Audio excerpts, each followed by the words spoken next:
This video is sponsored by Squarespace. Are you being replaced? Is your job at risk?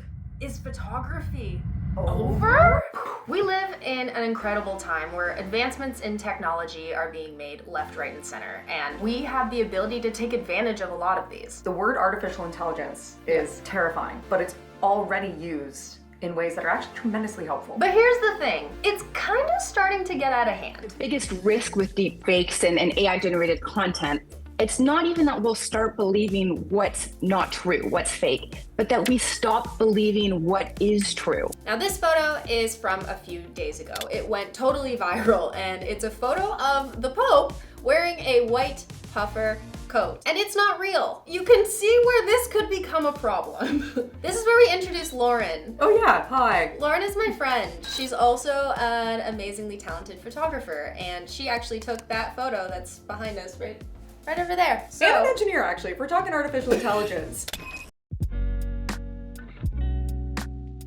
we've already seen a lot of benefits from it. We have all of these tools now to really enhance images and kind of combine these AI tools and everything we can do digitally with the photograph to create something really unique. But it does raise the question of, you know, is this really photography at the end of the day? Images generated entirely by AI, which is an ironic statement because generated entirely by AI is actually A, still using human prompts, and B, using mass amounts of data, which come from where? Other pieces of work. So you're kind of just like stealing little parts of things to make something new. If this actually fundamentally eliminates creators from the equation of all sorts, is who's gonna be out there making the work that AI is dependent on in the first place? Good thing or bad thing? It's an expensive hobby and profession. If someone wants to start in this area, this provides not only access, it helped people work through some very, very real and personal issues because it was a way that they could access artistic expression if they didn't have the skills or means or capabilities. Logistics, for one. We're talking about being in a little office in your house to make a shoot that would have otherwise required a whole crew of people, money, locations, now is in a computer. You're saving time and you're saving bodies, which means you're saving money. So this can now become a lot more inexpensive. But here's the issue. Who are we paying? Still on the tip of the iceberg. Still on the tip. I heard it. You enjoying this video? Cool. Couple things I'm gonna ask you to do then. 1, maybe subscribe to my channel. 2, listen to me talk about Squarespace for a minute. Thanks. I used Squarespace to make my website. I legitimately did, even before they paid me to do this ad. The template I chose was clean and stylish, and I literally built it myself. I really struggle with design, but Squarespace made it super easy for me to showcase my portfolio beautifully. The platform is super easy for me to customize, update regularly, and I can get analytics about the purchases made on my digital products through my online store. And I run my own business, so I don't have time to learn a whole new platform. All right, so head over to Squarespace for a free trial, and when you're ready to launch, you can use this code right here to save 10% off your first purchase of a website or domain. Thanks, Squarespace. Now back to the video. The other element is surrealism. So even if you were to, in this lens to your exact point, is there are some larger than life creative campaigns that someone may want to pursue, the logistics behind that, let alone just a, I don't want to say your standard creative shoot or campaign, is exponentially more difficult, if not feasible at all. What other positives do we have? That's it. Would love to hear if you guys have other positives in the comments. They're, you know, some of them are big positives. They are. Worth it to keep using it.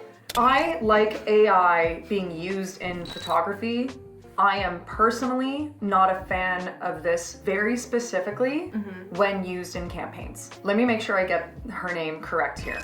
She is an AI-generated model and influencer. And I'm saying better yet in the most sarcastic way one could use that. She is a black model. If there weren't already issues in most industries, let alone the fashion industry, for diversity and inclusion programs, we're gonna have a black AI model making money for the programmers who made her. We photographers have taken our photos and we're like, hey, we want to make some passive income, and we upload them onto stock websites. Here's what those photos are getting used for: AI data. So that's a massive copyright issue. People are being screwed. Like, how do you compensate photographers for that? So on the other hand, we also have AI being used to actually remove watermarks. And there is a website, I don't even know if I should mention it because I don't want you guys to know about it. I'm getting this off camera, so I'm not gonna tell you. But if you find out who the founder is, you can by all means send him my way. So, Like, obviously that in itself is affecting photographers because you're taking our images that should be paid for, you're removing the watermark, and people are running around using them left, right, and center. There are some areas of photography that, you know, it could hurt us. And what are those, Lauren? if you're a photographer who understands how AI works and works with it, you might not also be out of a job. There is an art form to the prompts.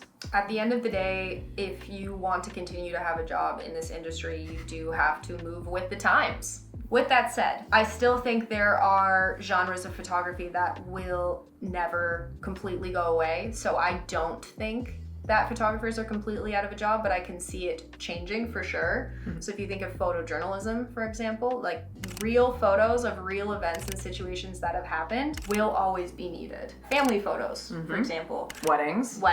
Engagements, you know, those are the styles of photography that are going to continue to be desired as being completely authentic. There's value in human connection, even working with photographers. If you've ever hired a photographer for something, or someone's hired you, it's, I'm gonna say, like 30% about your work, 70% about you as a person. Thanks, Lauren, for being on the channel today. I hope you guys enjoyed this very spirited debate over AI. It's a little bit different than what we've done on the channel in the past, but I thought this was something worth discussing. If you like this video and want to see more like it, please drop it below in the comments. Let me know what you think. Like this video if you liked it. Hit the notification bell to get notified for all future videos. Subscribe. I would love to see you here again. Do you want to tell the people where to find you?